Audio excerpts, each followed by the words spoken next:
Scout Commander Juno's eyes widened in disbelief as the Yadaran probes displayed an endless sea of human soldiers, vehicles and weapons stretching across the Earth's surface, causing him to stagger back from the flickering holographic display in shock. His heart raced as he hurried through the sleek metallic corridors of the Yadaran battleship Indomitable, dreading the humiliation he would face reporting this impossible discovery to the War Council. He had already failed them once, and now this. Juno burst into the council chamber, standing at attention before his superiors. "General Zane, War Minister Kale, I have an urgent report from our survey of the Earth system." General Zane glared down at Juno as Minister Kale waved for him to continue. "Our probes have detected a primitive pre-FTL species called humans on a backwater planet named Earth," Juno explained, pulling up holographic displays of bipedal creatures wielding crude ballistic weapons. "I believe conquering this world would provide us a strategic foothold in the sector to flank our hated Arcturian enemies." General Zane leaned forward, studying the displays. "And what are the defensive capabilities of these humans?" Juno shook his head. "They are laughably primitive. No spacecraft, only chemical rockets and crude nuclear fission weapons. Based on initial population scans, I had calculated we would need no more than 100,000 soldiers to rapidly overwhelm them." "Had calculated?" Minister Kale raised a skeptical eyebrow. Juno swallowed hard. "Yes, well, there's been an unexpected development. As our probes conducted more comprehensive scans, they detected far, far greater numbers of human soldiers and war machines than anticipated. Tens of millions, perhaps hundreds of millions. Far more than our initial estimates indicated was possible for a pre-FTL civilization." Zane and Kale exchanged concerned glances. "You're saying these primitives have a military force that rivals our own?" Zane growled, tendrils of smoke rising from his nostrils. "Impossible!" Juno shook his head vigorously. "I do not know how they've done it, but the probe data is clear. The humans have mobilized a force unlike any we've ever seen, with weapons and numbers beyond what their development level should allow. Invading now would be suicide." "Out of the question," Minister Kale roared, slamming a clawed fist onto the table. "We will not pass up this opportunity because of the cowardice of a single scout commander." He thrust a finger toward Juno. "You will lead the invasion personally, Commander Juno, and you will subjugate these humans quickly to redeem your honor and past failures. Is that clear?" Juno felt his body turn cold. "Yes, War Minister, of course. I will begin assembling an invasion fleet immediately." Juno saluted stiffly, then spun on his heel and marched out of the council chamber, a profound sense of dread rising in his chest. This was suicide. This was madness. The humans would slaughter them. But he had no choice now. He would do his duty, even if it killed him. 6 months later, Juno watched from the bridge of the Indomitable as his invasion fleet emerged from FTL in high Earth orbit. Real-time scans of the planet's surface showed the humans were mobilizing armies, tanks and aircraft in response to the sudden appearance of alien ships. The fools actually thought they stood a chance. Juno snorted. "Move the fleet into bombardment positions." The Yadaran ships descended into low orbit, weapons charged and aimed at the human cities, military bases, power plants and communications towers. "All ships fire at will," Juno ordered. Searing beams of plasma rained down on the Earth, vaporizing key targets in seconds. Smoke rose from the ruins of power stations and radar arrays. Highways full of human vehicles became molten rivers of slag. Juno nodded in satisfaction. "Deploy the dropships. Let's get this over with." Hundreds of blocky troop transports detached from the fleet's bellies and plunged through the atmosphere, each one packed with 500 Yadaran soldiers encased in advanced powered armor and armed with plasma rifles. Their suits could shrug off primitive human firearms with ease. One transport landed in a field outside a sprawling military base, its ramp slamming down to disgorge a flood of troops, led by Sub-Commander Voss. Fort Bragg, if Juno remembered the intel reports correctly, some important human command center. Voss and his soldiers advanced confidently on the base's perimeter, weapons leveled. Resistance was expected to be light. After all, what could humans? Boom, boom, boom. The ground shook as human tanks opened fire, their kinetic shells slamming into the Yadaran front ranks with devastating effect. Soldiers were hurled through the air like rag dolls, armor crumpling under the onslaught. Voss staggered as explosions ripped through his troops. This couldn't be happening. He raised his plasma rifle to return fire, but a hail of bullets from human small arms scythed down his squad before they could even aim. Their tactical shields sparked and died, overwhelmed by the sheer volume of rounds. All across the perimeter, Yadaran soldiers crumpled under the withering storm of lead. Artillery shells arced down from the human rear lines, blasting craters in the Yadaran formations and sending limbs flying. It was a slaughter. Voss screamed into his comlink. "Command, we're taking heavy losses. We can't advance. The human weapons are tearing us apart." Up in orbit, Juno gripped the edges of the holotable as frantic reports flooded in from every landing zone. The Yadarans were being overrun, beaten back with horrific casualties. This was impossible. They should have been able to simply march over the humans' primitive defenses. "Recall the dropships," Juno shouted. "Get our forces out of there." But it was too late. The few soldiers who made it back to their transports found the doors jammed with the bodies of the dead, and the ship's hulls perforated by human anti-aircraft guns. They were trapped on the surface, doomed. Juno slumped into his command chair, head in his hands. He had led his soldiers into a meat grinder, all because he had underestimated the humans. Their numbers, their weapons, their sheer tenacity. It had all been so far beyond what he had predicted. And now they were paying the price. The Yadaran invasion of Earth had become a bloodbath, and Juno had no one to blame but himself. Juno slammed his fist against the arm of his command chair. He keyed the fleet-wide comm. "All ships descend to low orbit. Provide full fire support now." The battered Yadaran fleet dipped into the atmosphere, their hulls glowing red. Plasma batteries and antimatter bomb launchers swiveled to target the human forces swarming over the Yadaran landing sites. Fum, fum, fum. The fearsome weapons discharged, sending searing blasts and shimmering warheads streaking down to explode among the human ranks in blinding flashes. Tanks melted, soldiers vaporized. Juno allowed himself a tight smile. Let the primitives chew on that. His eyes flicked to the tactical display, expecting to see the human forces falling back. His heart seized. New contact, thousands of them rising from the planet's surface. Missile contrails lanced up from hidden silos, submarines, mobile trucks. A massive counterattack.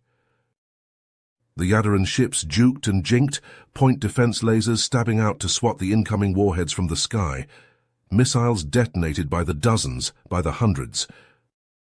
But not all. Juno gaped as nuclear fireballs consumed a battleship, an assault carrier. Impossible.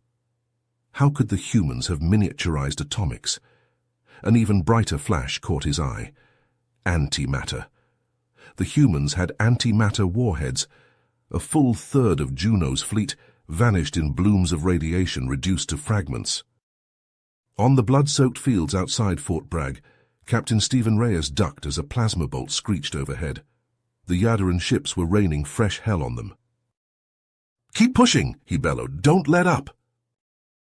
He raised his rifle and sent a burst of armor-piercing rounds into an advancing alien squad. Their shields crackled and popped, the slugs ripping into grey flesh. Stephen keyed his radio. "Hey, Apaches, Warthogs, focus on those dropships. Don't let them take off." "Copy that, Captain," came the reply. "Let's send these bastards to hell." The attack helicopters and jets screamed over the battlefield, missiles and cannons hammering the grounded Yadaran transports. The boxy ships shuddered under the onslaught, some detonating in gouts of flame. Stephen watched a javelin team send a rocket corkscrewing into the side of a hovering dropship. The warhead detonated, crumpling the craft's hull like tinfoil. It dropped to the dirt with a teeth-rattling boom, crushing a mob of alien soldiers beneath it. "Forward!" Stephen waved his men on. "Capture their weapons!" The Rangers surged ahead, shooting down the dazed survivors of the crash. They snatched up the bulky alien plasma rifles and began using them against their former owners, the searing bolts flash-boiling alien armor like wax. Stephen shook his head as he put a plasma round through a Yadaran officer's skull. These aliens were getting their asses kicked by a supposedly primitive species. He almost felt sorry for the bastards. Juno gripped the arms of his command chair, his knuckles pale. The tactical displays told a grim tale. Half the fleet reduced to twisted wreckage, the other half battered and barely operational. On the ground, the situation was even worse. "Commander," Voss's panicked voice crackled over the comm. "We're being overrun. The humans, they're everywhere. Tanks, soldiers, aircraft coming at us from all directions." Explosions and plasma fire nearly drowned out his words. "We need evac now." Juno slashed a hand across his neck, cutting the channel. He had no help to give. They were finished. "Commander," First Officer Kress said urgently, "we must withdraw, consolidate our remaining forces and return with the intelligence we've gathered. High Command must be warned about the humans' true capabilities." Juno rounded on him, eyes blazing. "Flee and abandon our soldiers on the surface. I will not be known as the commander who ran from primitives." Kress recoiled but held firm. "If we stay, we doom the entire fleet. We cannot prevail here." Juno hesitated, the bitter taste of defeat on his tongue. Then his gaze hardened. "We will not prevail," he agreed, "but we will make the humans pay dearly for their victory." He opened the fleet-wide channel. "All ships target the human cities, military bases, industry. Scour their world. Let fire be the last thing they know." The remaining ships rolled in orbit, their weapons orienting toward Earth. Plasma cannons hummed with building charge, antimatter bombs loaded into launch tubes. On the view screen, the blue-white curve of humanity's cradle filled Juno's sight. His finger stabbed down on the firing key. The Indomitable bucked, lurching like a beast struck by a lance. Consoles exploded in showers of sparks, crew flung across the bridge. "Report!" Juno barked, hauling himself upright. Damage alerts howled, the deck shuddering beneath his feet. "Multiple impacts," the sensor officer shouted. "Antimatter warheads." "Impossible," Juno breathed. "They can't have antimatter weaponry." The view screen flashed, a new wave of contacts rising from the planet, smaller than the first missiles, faster. Juno gaped as he saw their configuration, the readings spilling across his display. Not missiles, attack craft, fighters and gunships. Impossibly advanced, horrifyingly familiar. "They've adapted our technology," he said, the words leaden on his tongue. "Reverse engineered it. So quickly." The human strike craft fell among the Yadaran fleet, like wolves among sheep. Searing light stitched across the flanks of battleships, atomizing armor and hull. Antimatter torpedoes gutted carriers and cruisers, their ruptured hulls spilling crew and atmosphere into the void. The Indomitable shuddered again as more impacts hammered her hull. The lights flickered, main power failing. Fires raged in a dozen compartments, the screams of the dying filling the air. Juno sagged in his chair, watching the conflagration consume his fleet, watching the human world spin serenely beneath him, defiant and unbroken. "How could we have been so wrong?" he whispered. "What are they?" The deck pitched beneath him, the ship beginning its death roll into the atmosphere. Girders buckled, bulkheads crumpled. Kress shouted something, reaching for him. Juno ignored his XO, his gaze fixed on that blue sphere. That impossible world and its impossible defenders, who had torn the Imperium's might asunder. The view screen cracked, the flames surging onto the bridge. But Juno saw only the earth as the hungry fire consumed him, wondering, even at the last, how they could have so misunderstood the greatest threat the galaxy had ever known. Stephen lowered his rifle as the last alien ship vanished in a plume of fire and smoke. Around him, the men of 2nd Ranger Battalion erupted into wild cheers, pumping their fists and hugging each other. They had done it, driven the Yadarans from American soil. But as Stephen looked out over the burning wrecks of Yadaran landing craft and the scattered corpses of alien soldiers, He felt only a grim sense of satisfaction. The cost had been high. Too damn high. Cities reduced to rubble, millions dead or wounded. The Yaddaran's final orbital bombardment had left scars that would take decades to heal. His radio crackled. "Captain Reyes, come in." It was Colonel Briggs, his battalion CO. Stephen keyed his mic. "Reyes here, go ahead, sir." "New orders from the Pentagon, Captain. I know your boys are beat to hell, but I need you to saddle up one more time." Stephen frowned. "What's the mission, sir?" "SATCOM just picked up a massive heat signatures in the Rockies near Aspen. Looks like a Yaddaran landing site, and they're bugging out in a hurry." "They're running, sir? After the ass-kicking we just handed them?" "Looks that way. But the President wants to send a message, let them know they don't get to leave on their own terms. I need you to take whatever men and vehicles you've got left and haul ass to that site. Nail their ships before they can rabbit." Stephen looked around at his battered company. They'd lost good men over the past few hours, and the rest were exhausted and low on ammo. But he saw only determination in their eyes, their jaws set. "Roger that, Colonel, we'll get it done." "Give 'em hell, son.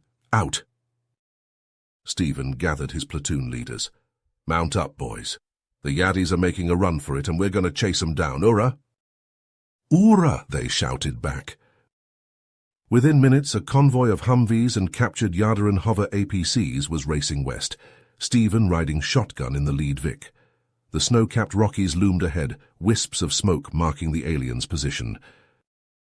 As they reached the foothills, a flash of light caught Stephen's eye.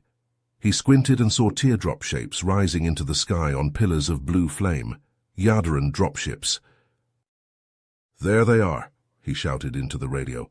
"All victors push forward, engage at will."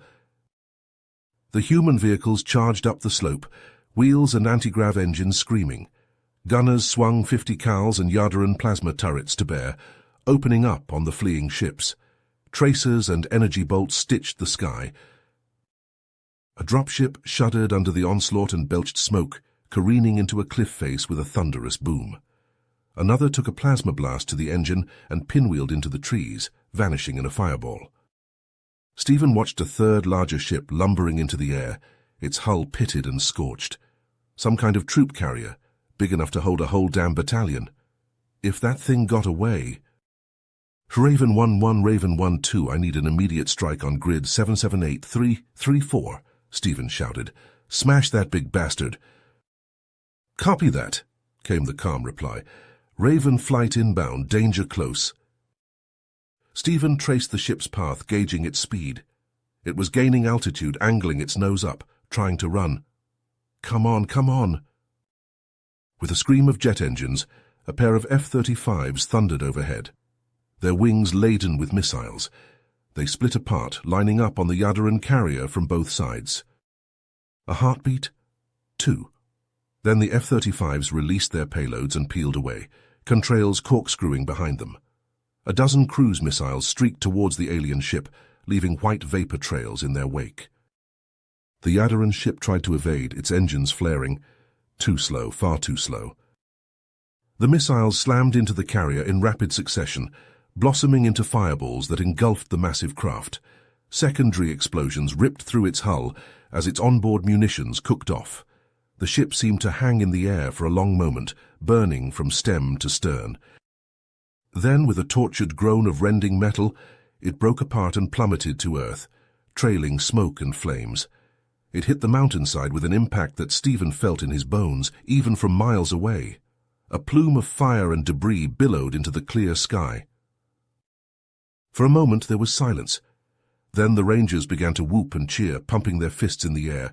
Stephen just closed his eyes and let out a long, slow breath. It was over. They had won. But Stephen knew with a cold certainty in his gut that this was only the beginning. The Yaddarans would be back someday, in greater numbers and with even more advanced weapons, bent on revenge. Earth had just been thrust onto the galactic stage, and there would be no going back. Humanity's very survival would depend on how well they adapted to this new reality, and how quickly. Stephen turned to gaze at the horizon, his jaw tight. Whatever challenges the future held, he and his rangers would be ready to face them head-on, for the sake of all humanity. If you finished this story, please subscribe and like the video. Then leave a comment that says, "I liked the story," and I will heart every single one of them. It really helps me. Thank you for your time.